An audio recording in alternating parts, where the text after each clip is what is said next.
Hello, ghouls, gals, creeps, and mutants. The Undead Matt here, coming to you on a cold February night. It is currently snowy here in Colorado, and it is bitter as whatever you can imagine being really bitter and cold right now. Normally I would add a joke to that, but this is the intro before the intro of our band showcase episodes. These are the episodes where we bring on underground up-and-coming bands to give them the spotlight and give them the love and attention they need because we're fans of them, and we think you would be fans of them too, and that's why we bring them on. A little bit of a heads up, we've been having some issues on our end with doing interviews over Skype. Right now we're currently looking at new alternatives, and some of the issues that we're having though is that the audio is dropping here and there, but we don't know when it actually is happening. Even in editing, it doesn't really tell us where the audio is dropping, and so we did everything we could to make this episode sound as great as possible, and honestly, I think it sounds great for what we could save from it, but just want to give you a heads up. Right now we are looking at different alternatives from using Skype and what we normally do to kind of change things up so we can actually have better quality.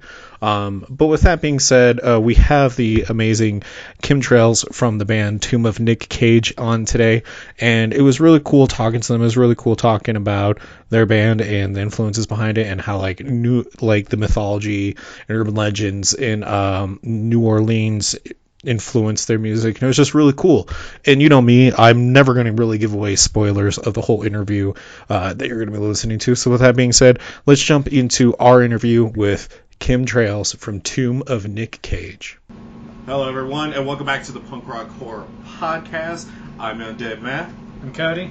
And today we have a new band showcase episode with you guys. And so if you're new to the show, or if you've been here for a while, you would know that the band showcase shows are to bring on underground, up-and-coming bands that are ready for that push and ready for that spotlight. And today's band is one we're really excited about because it's been a minute since we had a band like this. Now, if you looked up the name of Tomb of Nick Cage, you would imagine a tomb of pictures of the actor Nick Cage. At least that's what I imagined. But I thought it was actually Nick Cage. But looking over, if you go and look up the Tomb of Nick Cage, you will find in their About section a very good way to explain it is just as we are an engaging in theatrical horror rock, new wave, metal, and death rock band from New Orleans. Now, the biggest thing that always stood out with me was this is New Orleans, the home of some of the best horror that we love. One being even the Hatchet series. So Hoodoo, and everything that you do. So, with enough introduction aside, I welcome the amazing Kim Trailz from the band Tomb of Nick Cage. Welcome, Kim. Hi guys, how are you doing today? We're doing Perfect. fantastic. We're doing great. You, Good. Good. So, thank you for coming on the show. It's exciting to have you on. I mean, the Tomb of Nick Cage, right away, that name is just like, it really pulls the attention, pulls you in, and talking a little bit back and forth with you, and just hearing the inspiration of just horror rock and you being New Orleans is just like, oh my god, how does not many more people, not even a lot of people, know about you guys? More people need to know about you. Tomb of Nick Cage, this is amazing. So, who is Tomb of Nick Cage, and how did the band come to be?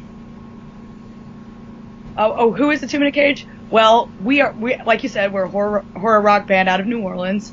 And I don't know if you guys know, but there actually is a Nicolas Cage tomb. Did you guys know that? No. Now we do. Okay.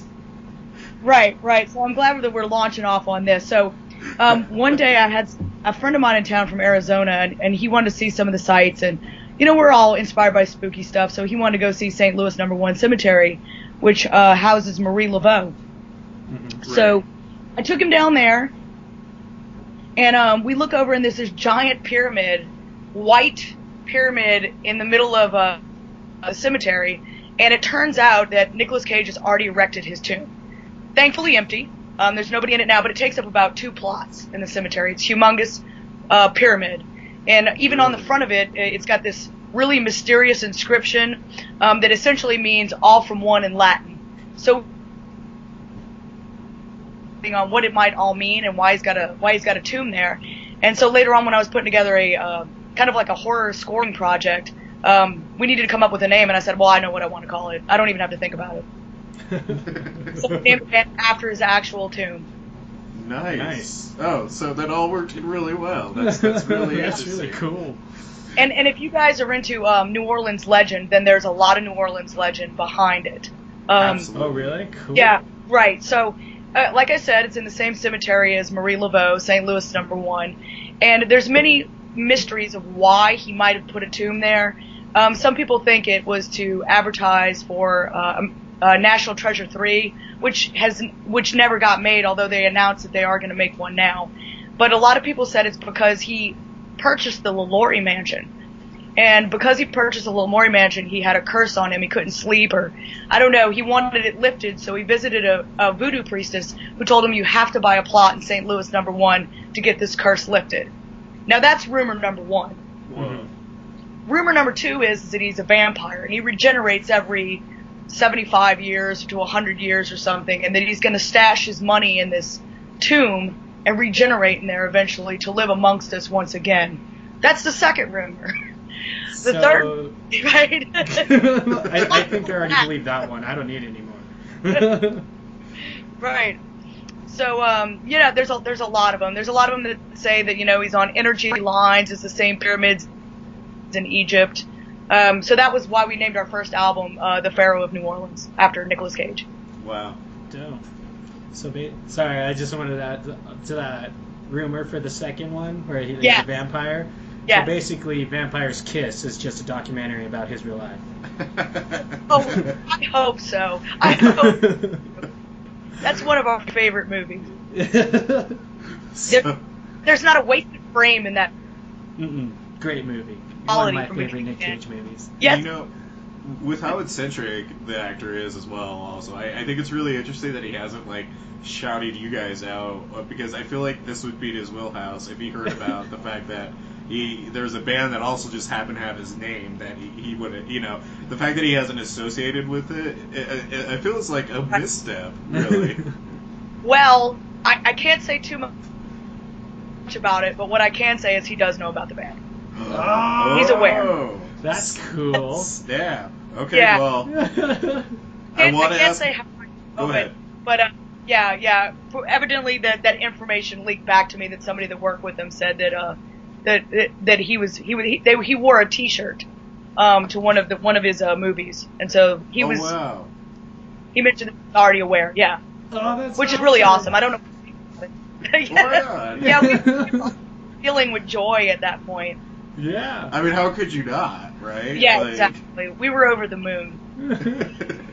Wicker Man himself, wear one of your shirts. That's really cool.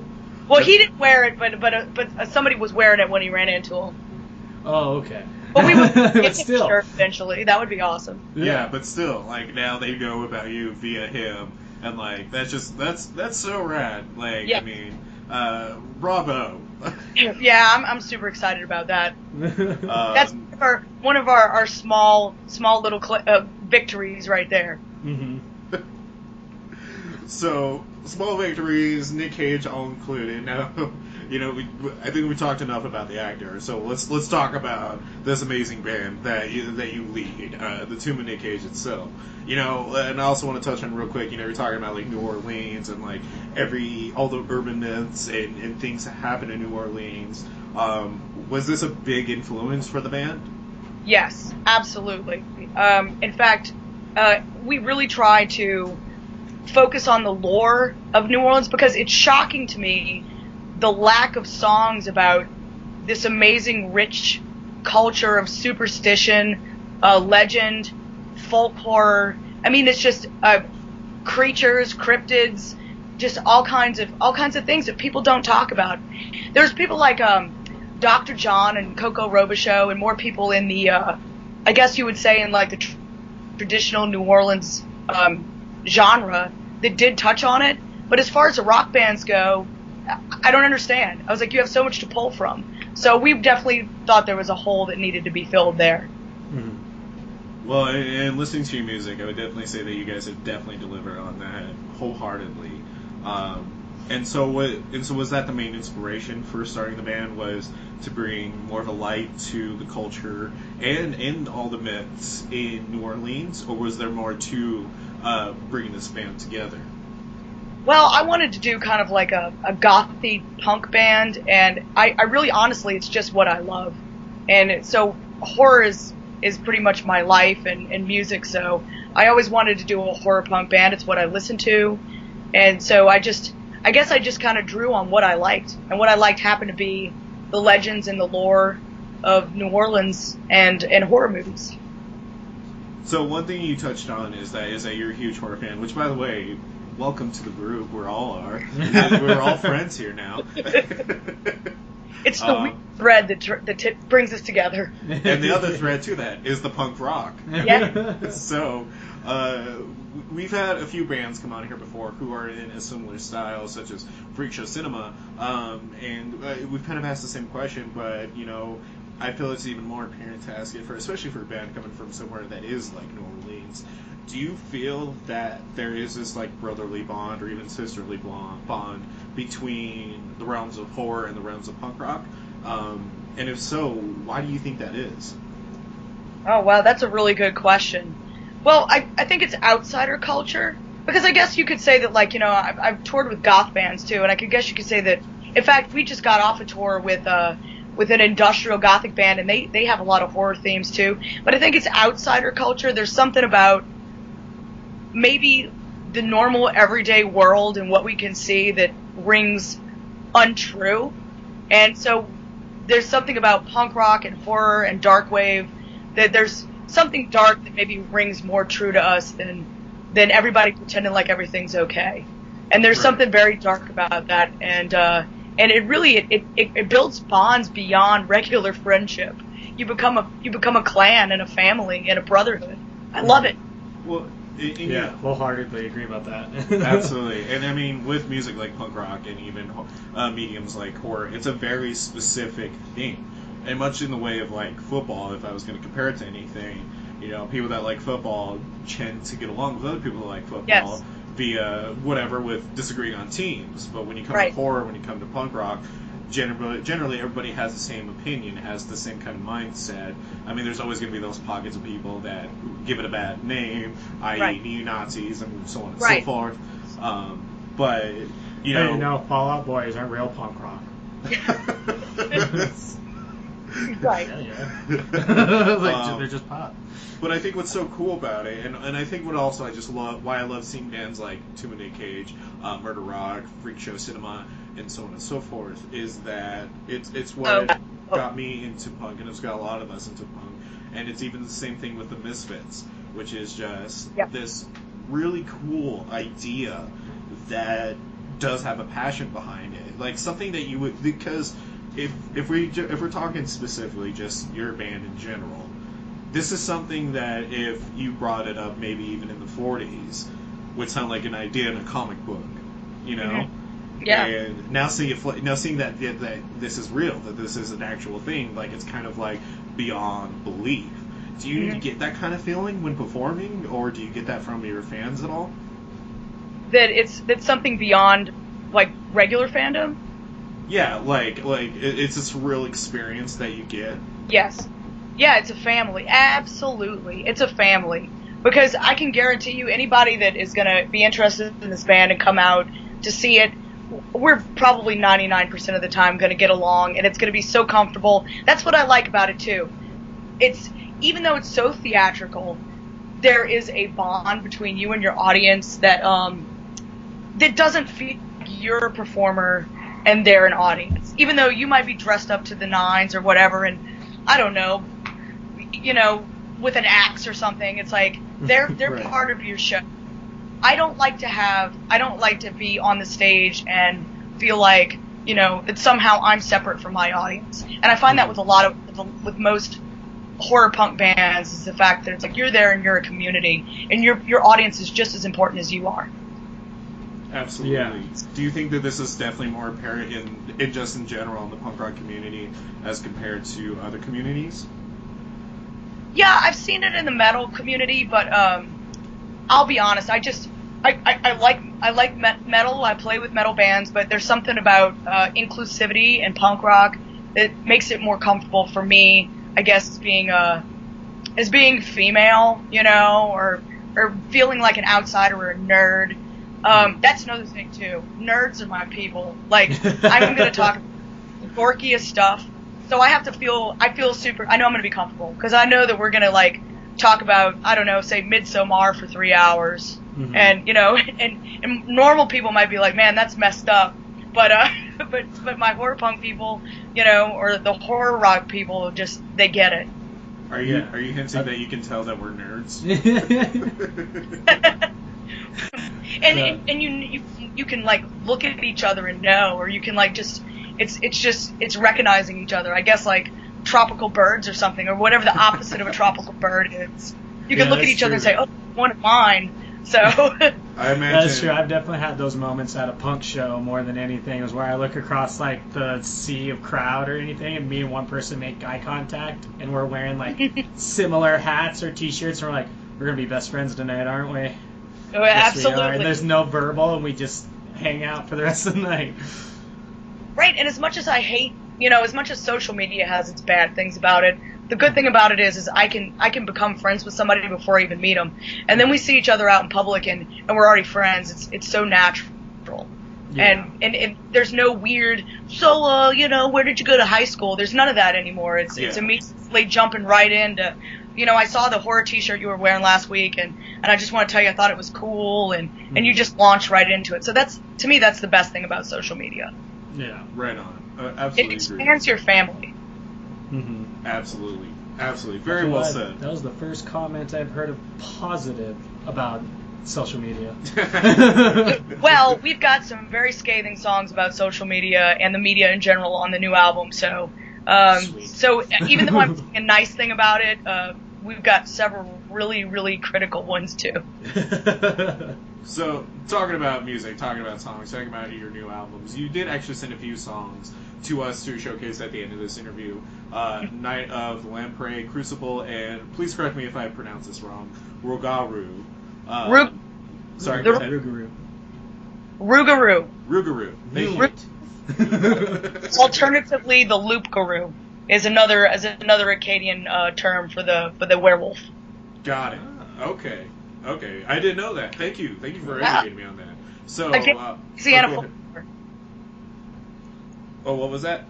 I said again, Louisiana folklore. Working that in. So, let's talk about this music. Let's talk about your music and the most recent accomplishments you made. First, let's touch on these songs that you sent us. What was the inspiration about all three of these, or even if you just want to pick one of them, what was the inspiration behind one of these songs? Well, I'll start with Rougarou because that one we just were talking about. But I love werewolves more than anything else. They're like my favorite. We did a Me too. we did a split comp. Thank Yeah, God. split. They're the best. We did a split comp with Jason and the Krugers, which is another horror punk band out of Louisiana, and we did a whole EP on the Howling alone. So I love werewolves. I'm always going to write about werewolves. So we didn't have one about the Louisiana werewolf, which is the Loop-garou or the Rougarou. And I guess there's three ways you become a werewolf. One is to be bit. One is to be cursed. Of course. Or the third way is you don't observe Lent properly. Ah. So you can become a werewolf in Louisiana that way if you eat meat on a Friday. Really?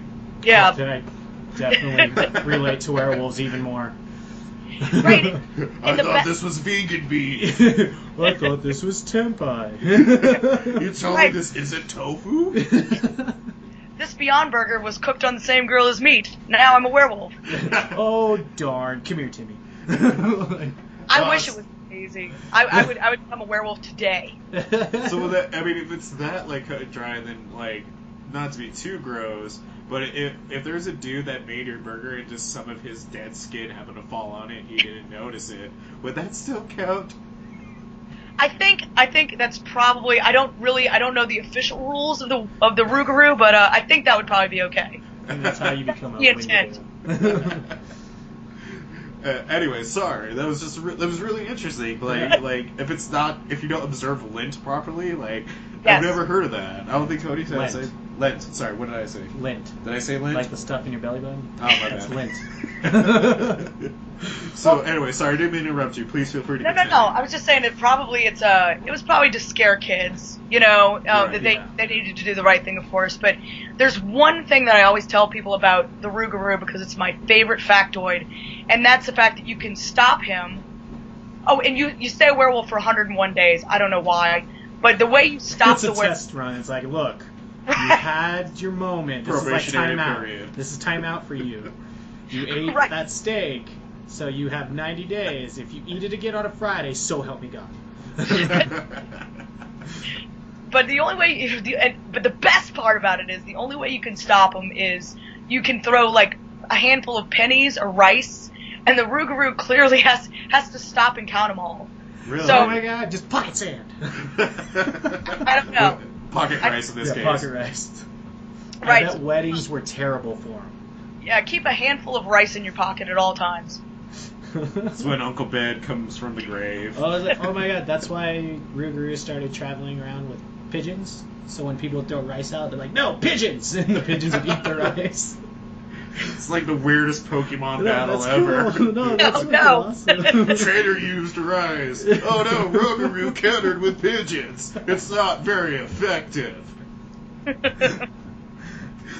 That's awesome, though. That's really cool.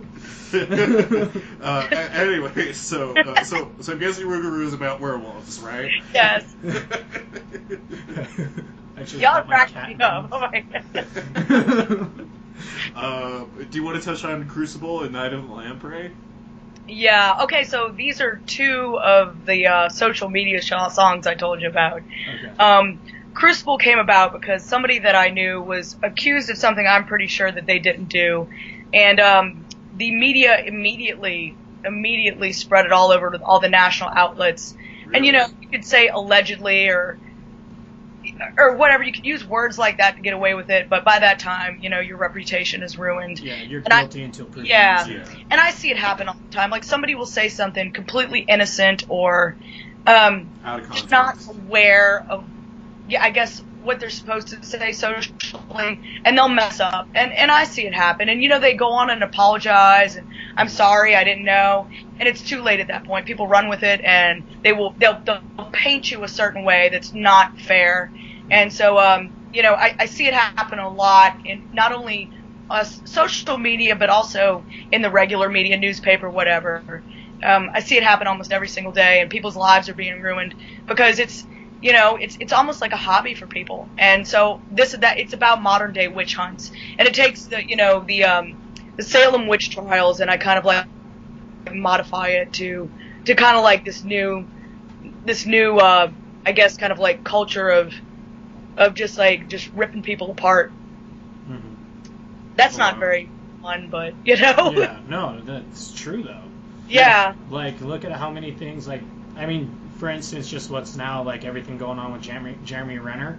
Mhm. And, like, everyone, this one thing came out that he maybe, like, was abusive to his wife, but then he came out saying that she was abusive to him, and it's like, when no one knows the truth, so why are we crucifying Jeremy Renner when it's none of our fucking business? Right. Exactly. And I'm not saying that there aren't people out there that we need to be made aware of. You know, like a certain director that, you know, there's a few people out there that I won't give them any money because I know that they did what they did. Yeah. And it's my personal principle. You know, I'm not going to tell other people what to do, but I definitely vote with my dollar. But I think we need to be sure before we start, you know, kind of like burning people at the stake, you know, and ruining their lives because it's, you know, it's our obligation to be fair, I think. It's like, and that's the dark side of social media too. Is, I mean, because when Weinstein, you know, everything broke out with him, that was great for social media because it was able to bring, you know, a light to what's going on in Hollywood. Absolutely. With how a lot of female actors and even some male actors are being Brendan treated. Fraser. Yeah, and just the very terrible way people are being treated. But coming back to the Jeremy Renner example, it's also a peek into the dark side because it's just one small little, you know, thing that's covered in this negative veil will just catch like wildfire. Right. And where's the line? See, and it's super frightening, because I do believe that we should be good citizens, and we have a responsibility to get, when people do bad things, we need to talk about it, and it needs to be a discussion. Right. But where does it end? Mm-hmm. I don't know. So it's a very hot topic for me. So anyway, so that's what that song is about, and it's pretty much our angry one. The rest of them are kind of fun. Mm-hmm. I got like songs like MK Ultra that are a little serious, but we also throw things like alien technology traits and things like that. Yeah. Right on. Cool. Do you want to touch on Night of the Lamprey as well? Yeah, Night of the Lamprey, in a similar vein. This one's a lot of fun. It's about an alien invasion of lampreys that come to Earth, and at first everybody thinks they're great, and then it takes a dark turn, and they start turning other people into to lampreys.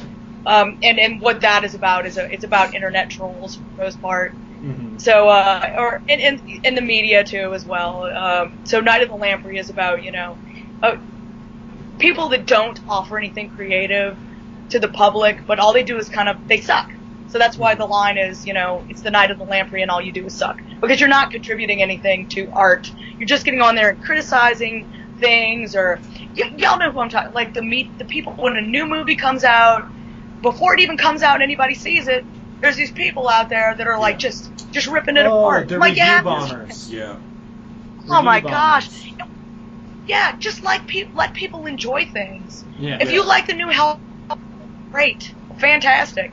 I might not enjoy it, but if you like it, why should I just be like, you post something that you love, and there's always that one dude that's like, oh, well, that's just stupid. I'm like, why? Keep scrolling, bro, Yeah, well, it's like the irony of me saying that, like, shitting on review bombers and stuff, and also, like, me and Matt had this huge talk last year where we kind of stepped on a path, a new path of our how we approach movies and stuff, about how we're not going to take, like, critic reviews and stuff like that. We're going to go to watch a movie and enjoy it.